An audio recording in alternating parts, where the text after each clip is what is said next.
nama saya Magdalena, saya mahasiswa dari STKIP Persada Khatulistiwa Sintang.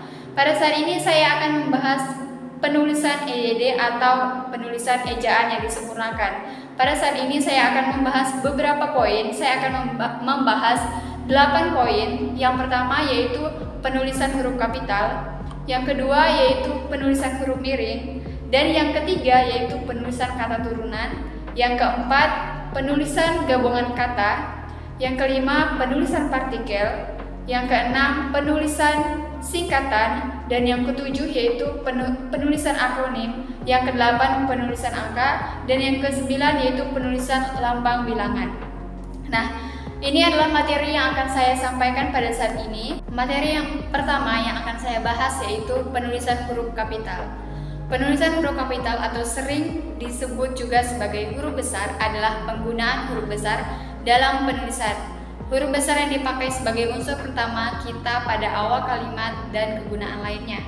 Huruf kapital atau huruf besar digunakan pada huruf pertama pada awal kalimat. Contohnya, mari kita pikirkan 5 tahun ke depan dan kita siapkan sekarang apa yang kita perlukan 5 tahun ke depan. Materi yang kedua yaitu penulisan huruf miring. Huruf miring digunakan dalam cetakan, dalam tulisan tangan atau ketikan yang dicetak miring, diberi garis bawah tunggal. Penulisan huruf miring digunakan untuk menyoroti atau membedakan teks tertentu dalam sebuah tulisan. Contohnya, menuliskan nama buku, nama majalah, nama surat kabar yang dikutip dalam karangan. Contoh, buku Bahasa Indonesia karangan Wijono, HS, dan Sintowati. Kata bahasa Indonesia ini menggunakan huruf miring karena bahasa Indonesia merupakan nama buku. Makanya bahasa Indonesia ini ditulis menggunakan huruf miring. Materi yang ketiga yaitu penulisan kata turunan. Kata turunan atau sering disebut juga dengan kata berimbuhan. Kata turunan adalah kata yang berbentuk sebagai hasil proses afiksasi, reduplikasi, atau penggabungan adjariah. Kata turunan merupakan kata yang sudah berimbuhan dan mengalami perubahan makna. Contohnya, baca. Baca ini adalah kata dasar. Dan membaca, kata turunan dengan awalan me. Jadi membaca. Mengalami perubahan arti dari baca menjadi membaca. Materi yang akan saya bahas, materi yang keempat yaitu penulisan gabungan kata. Penulisan gabungan kata adalah proses menggabungkan atau lebih kata menjadi satu kata yang memiliki makna spesifik. Penulisan gabungan kata mengikuti kaidah sebagai berikut. Contohnya, gabungan kata serangkai. Gabungan kata yang sudah padu besar, sudah senyawa, tidak dapat dikembalikan ke bentuk dan makna asal dituliskan serangkai. Contohnya, barangkali, daripada, padahal.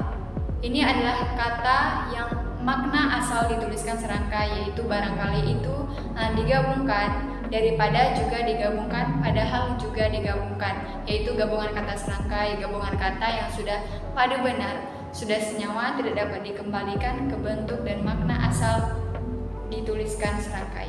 Materi yang kelima yang akan saya bahas yaitu penulisan partikel. Contoh, partikel kah, lah, dan tah ditulis dengan serangkai dengan kata yang mendahului. Misalnya, apakah yang kau beli ini? Apakah kata ini dituliskan serangkai atau digabungkan? Nah, ini adalah contoh yang saya berikan yaitu apakah yang kau beli itu. Materi yang keenam yang akan saya bahas yaitu penulisan singkatan.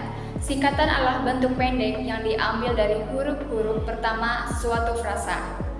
Singkatan dieja huruf demi huruf. Penulisannya menggunakan huruf kapital semua tanpa titik. Misalnya APBN ini menggunakan huruf kapital semua, yaitu anggaran, pendapatan, dan belanja. Ini adalah contoh yang saya berikan. Materi yang ketujuh yang akan saya bahas yaitu penulisan akronim. Akronim adalah bentuk pendek yang diambil dari sebuah frasa. Susunan akronim bervariasi. Ada akronim yang bentuk dari satu suku kata pertama seperti Orba, Pelita, dan Rocker. 2. Suku kata pertama ditambah 3 huruf berikutnya seperti kancap, kodamar, dan koramil.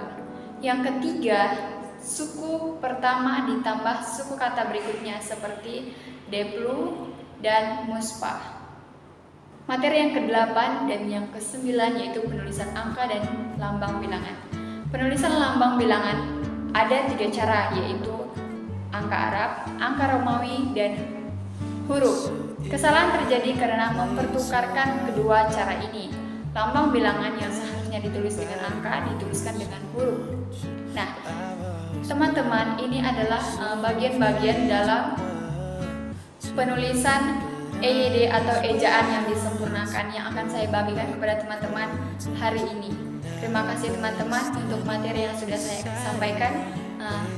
Semoga teman-teman bisa mempelajari materi ini bersama-sama.